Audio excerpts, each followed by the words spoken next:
Doon pa tayo? Ay, sakit ng paa ko. Kunti pa lang yung ano. Katira. Sa taas pa, no? Ano ba yan? Opisina? Daw. Eh, bakit nakatira? Yan ang Berjaya, oh. Ay, doon pala ang TRX sa may ano ng Berjaya. Sa likod ng Berjaya. Ayun ang KLCC.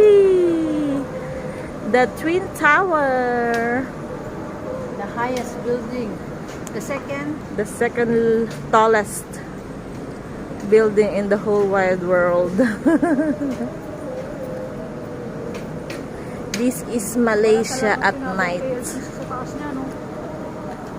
Kala mo lang yun. Oo, walang sinabi. Kasi ito ang nagpataas ko Yung tower nila. Yung kumikinang-kinang nila doon sa taas. Pero minsan puro ilaw yan. Oh, ngayon lang nag-ano. Ngayon walang ilaw. Baka na. Ang ganda kaya sa baba niyan. Oh? Oo, may ano, may football.